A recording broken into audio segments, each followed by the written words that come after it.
water temp is getting high. 30.288. That was your fastest lap of the... All right, let's take a look at that. So I do like second lap on this. Maybe first lap would work, but I just like taking it a little easy on first lap and then running a second lap. So on the first lap here, build up speed, just run the top. 3 and 4, let out of the gas a little early, and then just make sure that you can get your car kind of planted and straight before getting to full throttle, and then just let the natural rotation of the car looseness kind of guide you off the corner. Your wheels shouldn't have to do too much work here unless you kind of hit a bump or something. That's really all there is to it. So we're going to go down and cut to the apron here. Very good. We're going to cut to the apron. And then I like to stay as low as I can for as long as possible because we are going to be running the high line in both 1 and 2 and 3 and 4. So I don't slide up until as late as possible, trying to cut as much corner off. And then make sure that we are parallel with the wall by this black sign because that's kind of where the corner starts. And then entering the corner here, I want to be pretty brave here. So we want to start off as close to the wall as possible. You notice that I'm right on the wall. I'm probably inches from the wall here because I want to be turning down the hill, but not so much that I cross over into another lane. So you'll see what I'm talking about. So I point my car down to this seam right here.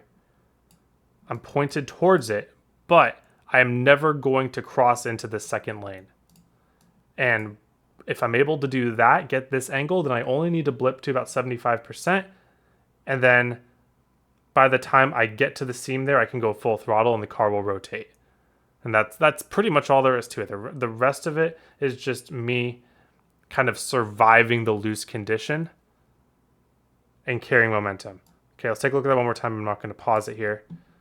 So I start turning down around the black sign, blip to 75, go high to low, but never cross below the seam, and then get back on the throttle once we get to the seam, and the car should start rotating on its right rear, a little slightly loose condition, and that should allow us to make the entire corner full throttle.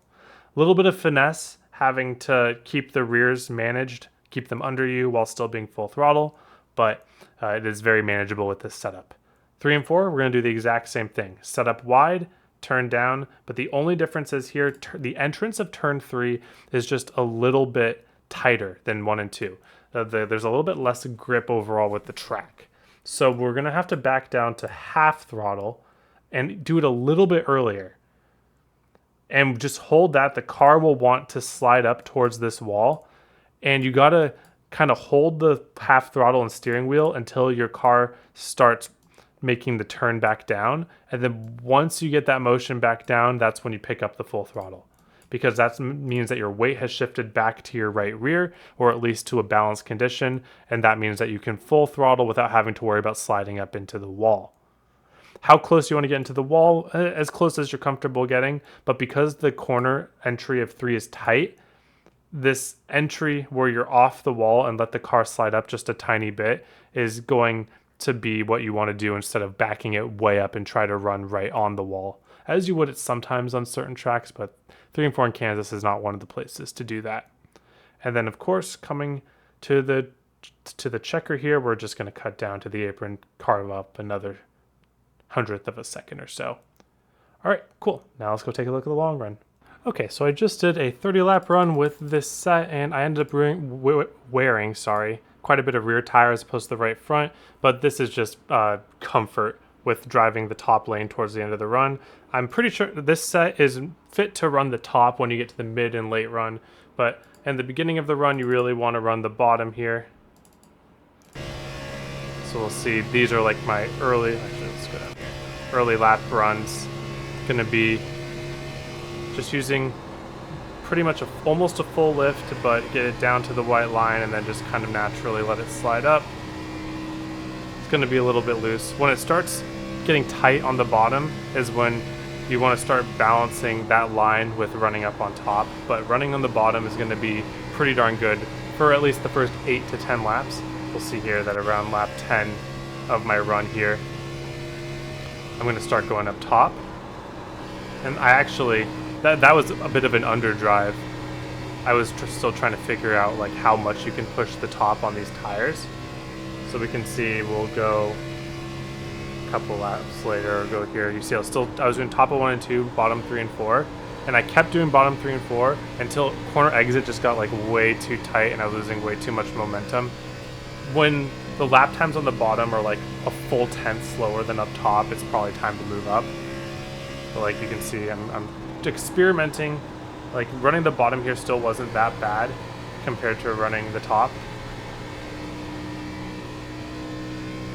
But like the car falls off a cliff around like close to here, kind of. You see there's kind of a plateau between laps 11 and like lap 17 or so, and then it falls off another cliff. But it's basically just finding the line for those plateaus. The tires will kind of shift what you're leaning on in each corner as you go along the run. So I was really trying to make the bottom work for as long as possible, but let's say like lap 20 here. Lap 20 we've settled in and we're pretty much just running all top all the time now. Using a little brake to get the car settled and then just holding that partial throttle and just not trying to get full throttle too early because it's not going to get you a lot. You see I tried to force full throttle a bit too early, and that's when you get that loose condition up top. If you're getting loose up top, that means you're hurting your right rear a little bit too much. You really want to keep this car as straight as possible as you run the top.